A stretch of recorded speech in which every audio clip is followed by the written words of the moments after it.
sitting in this coffee house, and this old man at the table next to me struck up a conversation. He said you had an amazing story. Let's see then, where to begin? I was born and raised in one of the most beautiful places on earth.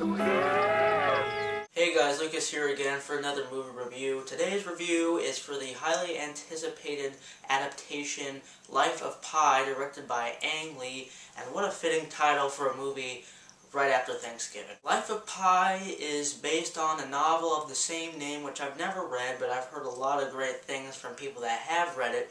And it's directed by Ang Lee, who's brought us many things like Crouching Tiger, Hidden Dragon, Brokeback Mountain, Hulk, which I think we all want to forget about, but he's brought us a numerous amount of things. And this is about a boy from India named Pi, or Pissing, obviously you can see why he shortened his name, whose family is going from India to Canada because his family owns a zoo, and I guess it's just better business in Canada. So on the way there, they take this freighter on the sea, and midway the freighter and all the animals on board, the thing sinks, and Pi is stuck on this life raft with a tiger, Richard Parker, and it's basically their journey. It's very spiritual and one of the best looking movies I've seen in a while. I'm going to talk about the acting and then the directing first, but I think the acting in this movie is almost as impressive as the direction, and that's a very bold statement if you've seen the movie, because I would say that the main kid, his name is Suraj Sharma, if I'm correct. This is his first movie, I believe, and I think he's only 20-something, early 20-something. He was pretty fantastic in this movie, not only for it being his first movie, but he literally has almost nothing to bounce off of or act from in this whole movie. It's basically himself, because this tiger is obviously a CG, and he has interaction with people before he gets shipwrecked.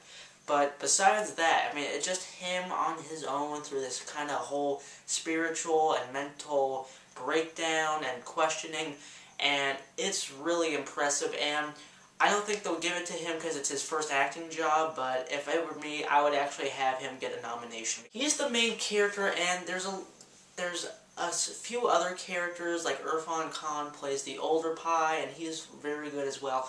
But there's not a lot of people in this movie, and for when they're there, they're very short. So I gotta say the performances all around are great. And the tiger, Richard Parker, maybe the best CG I have ever seen. I think it's the most realistic CG. I almost bought that he was there with the tiger stranded in the middle of the ocean. It was amazing. Whoever did these special effects needs to win the award at the Oscars, because it was absolutely incredible. I mean, Animal Planet would have bought that shit. Probably what you've been hearing on all the advertisements reviews is the way the film looks. A lot of people have been comparing it to the next Avatar. A lot of people said it's one of the best looking movies ever made. I wouldn't quite go that far, but it's the best looking movie I've seen this year. I mean, Ang Lee just directs the crap out of this movie in the visual department, because whether it just be the landscapes or like these weird kind of the hallucination sequences, everything, the colors, they almost look like you're watching a painting in some scenes. He does this great thing where you see the sun and the sunrise reflected off of the ocean, so it looks like it's a painting. It's beautiful, and he uses the 3D very well. It's not very pop out at you. It's very immersive.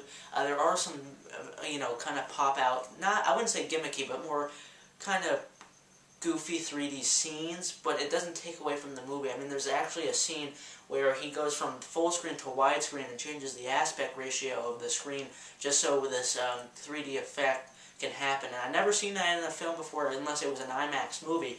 But it was a very interesting way to do it, but I thought the visuals all looked great. The 3D was immersive, and whether or not you like this movie, you got to admit that it was gorgeous to look at. Before Pi gets shipwrecked, his father, who is not I wouldn't say he's a hater of religion, but he's not really a big supporter of it, and Pi, who is very religious, or kind of trying to define who he is through religion, has some very interesting philosophical ideas and a lot of food for thought. And I'm not a religious person at all. I'm actually an atheist. But whether or not you're religious or not, or you don't believe in anything, it's still a movie that offers a lot of good questions in the beginning.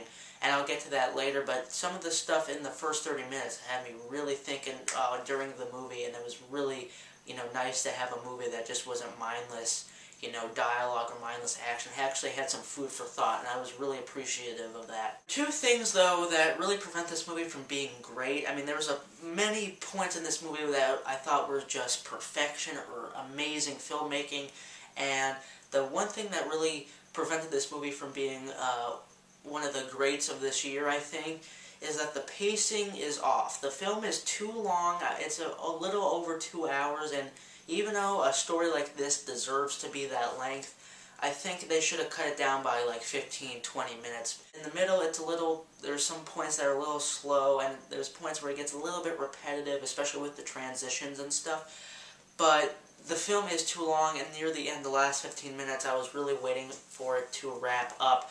But besides that, I was really immersed and really entertained, and I just think if they fixed those pacing issues, this could have been a fantastic film. And the other thing I mentioned before is the very interesting philosophical ideas or questions that this film sometimes brings up, or, the religious questions or life questions that this movie brings up, is really more present in the first 30 minutes or so, but they don't bring up a lot of interesting points after that. I mean, there's a couple near the end that I thought were really interesting, but nothing as thought-provoking as the first 30 minutes. And one of the things that I think could have helped me through the slow points of this movie was some, brain fuel or some food for thought.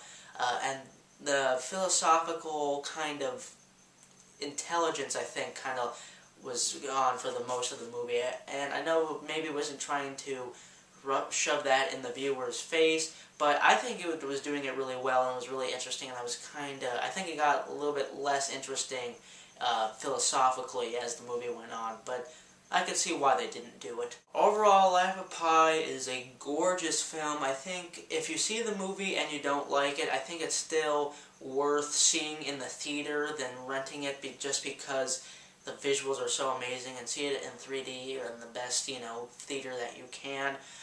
It's a really good movie. It's so close to being great, but it just has those few problems that really prevent it from getting to my favorites of this year. But overall, I think it's a film that provides some interesting questions, some beautiful visuals, and some great acting and CG. So definitely check out Life of Pi if you get the chance. I'm going to give it 4 stars out of 5. That's my review of Life of Pi. Thanks for watching. If you like this review, please subscribe, and I'll see you guys later.